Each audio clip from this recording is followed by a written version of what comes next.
Pie mums uz eļļas maiņu atrumkārbu atbrauca šis te skaistulis BMW F sērija, kur ir aprikota ar 6HP26Z, jeb, kā savādāk to var nosaukt, 26. atrumkārbas otro paudze, jeb 6HP28 pēc ZF specifikācijas vai klasifikācijas. Problēmas ar pašu atrumkārbu nav, sūdzības nav nekādu, vienkārši pienāca laiks nomainīt eļļu, un tā ir normāla praksa, tam tā vajadzētu būt. Tad ķeramies klāt, vēram vaļā šo zvēru, un sākumā pieslēgsimies ar kompi, pasieties, kādas tur ir kļūdas, vai ir kādas, vai nav, vai būs, vai nebūs, cerams, ka ne. Tagad iekarbulējam šo zvēru. Un slēdzamies klāt ar mūsu diagnostikas iekārtu, lai redzētu, kas te vispār notiek. Nu jā, tur tikai dzinēja bija 10 kļūdas. Galvenais, kā atrumkārbā viss ir tīrs. Tavu mašīnu mums pacēlēja, bet pirms mēs ķeramies klāt, lai notecinātu eļu un nomainītu filtru, kas arī ir eļas karteris, gribu pievērst tavu uzmanību, ka tev ir drastiska eļas noplūde no dzinēja. Viss apakšā ir eļļa. Caurules, piemēram, šeit, pasties ar tīru cimdu paņemšu, nobraukšu šeit, viss ir eļļa. Tas pats arī šeit, un tā arī izplatās tālāk. Mašīnai braucot, tika aiznes prom tālāk. Tev trūkst arī aizsargpannas, kronšteini vai vietas ir, bet pašas aizsargpannas nav. Uz doto brīdī nekāds posts nav izdarīts atrumkārbai karterim, bet tu pats saproti, ka tā ir plasmasa un ziemas laika, labi, protams, cik daudz palika no tās ziemas, arī fakts, arī tiesā. Bet nav labākais veids, kā tādā veida neaizsargātu atstāt atrumkārbu. Ok, noticinām eļu tagad.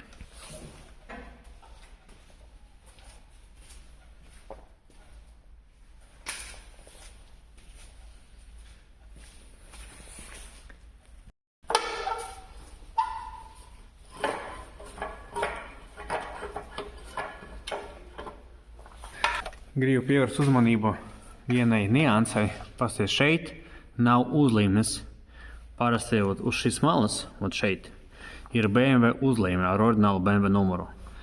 Eļas karteris visticamāk tika mainīts. Šeit var redzēt, teiksim, dabūšu fokusā. Oriģinālais ZF numurs.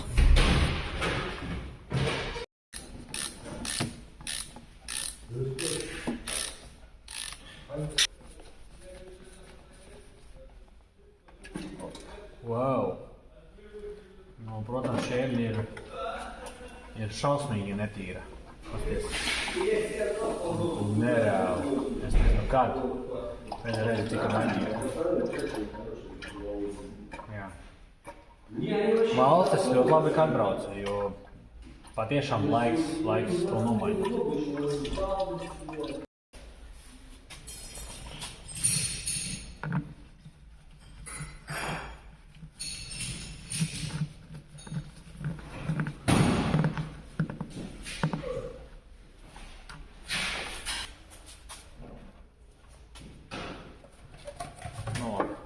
Tā izskatās tava eļļa.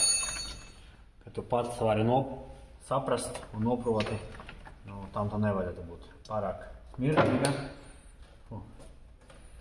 un tumša.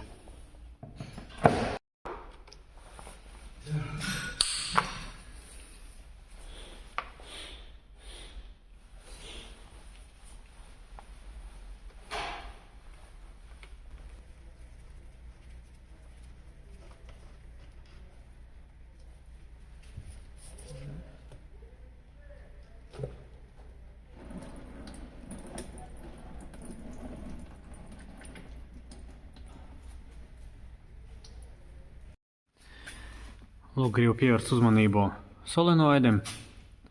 Protams, viņi jau zaudēja savu krāsu, ne tādiem viņiem vajadzētu būt. Bet visvairāk man uztrauc pasties šeit, šī vieta. Tad mēģināšu dabūt fokusā. Ok, redzi, nogulsnis. baigais nogulsnis, tādā kā putra.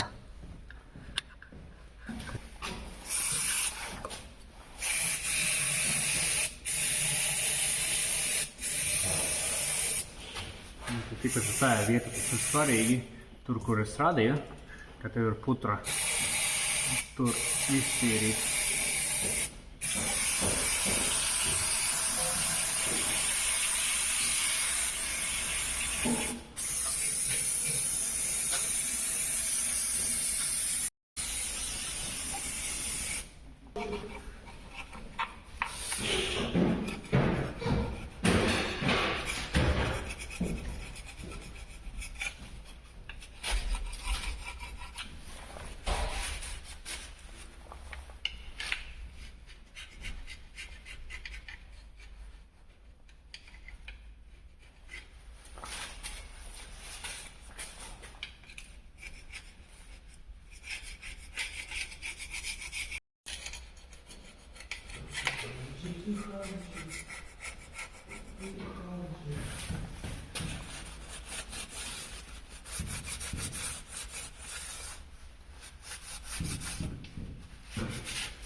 Tagad vēlreiz šo te iziesim cauri. Šitsi.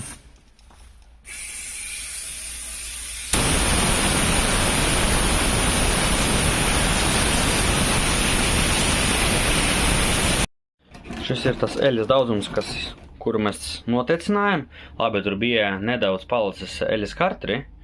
Tu video redzēji, ka noņemat nost nedaudz, labi, puslitrs, ok, litrs tas ir maksimums. Notecinājām, bet tas ir stipri pamās. Jaunais un vecais filtrs, skrūves, kas tiks nomainīt ar jaunām, bet gribu pievērst uzmanību, tavu uzmanību magnētiem. Redzi, kāda putra. Protams, magnēti arī pilda savu funkciju, ka pievelk tas metāliskas skaidrs, kas veido šo nogulsni kā eži. Bet, es teiktu, diezgan daudz. Vajadzētu būt mazāk. Un ja mēs arī skatāmies, kāda eļļa ir šeit, ar tādu arī nogulsni. Vai paņemšu kaut ko. Var ar pirkstu nobraukt. Šeit.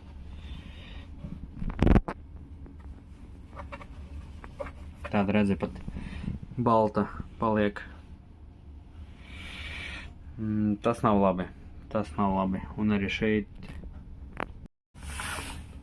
Tas pats arī šeit. Visur.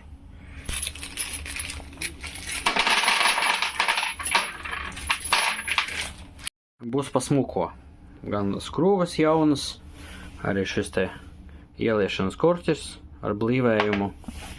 Tā, ok, ņemam nost šo korķīti. Tagad svarīgi tikai izmantot pareizo pastu. Viss būs labi. O, super.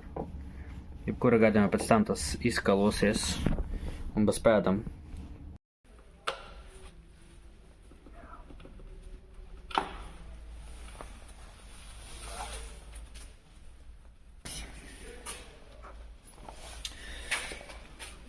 Vajag smuki trāpēt šeit.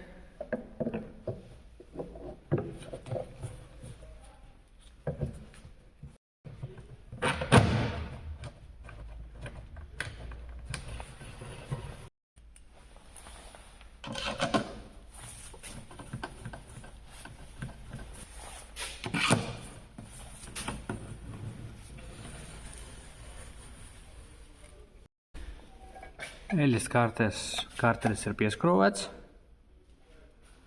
Palika tikai tas ieliešanas korķis. Uzpildīsim ar eļu un aizkrūvēsim ciet.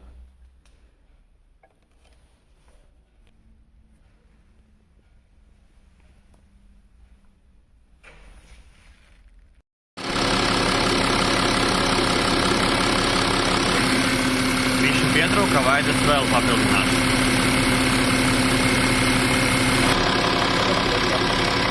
Notecinām lieku pie pareizas temperatūras.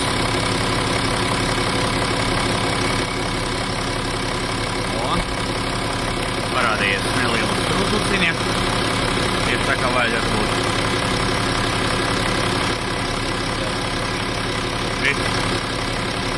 eļas līmenis ir. Čau, uzpildījām pilnu apjomu, kā vajag, un parādījās pilieni no dzēsēšanas caurulēm. Tagad visu notīrīsim un nomainīsim blivgrēdzenus. Tas būs papildus lietas, kas ir vienkārši jādara pretī gadījumā no turienes tecēs ārā eļļa un pazudis līmenis. Atvienojam dzēsēšanas caurulus un nomainīsim blivgrēdzenus.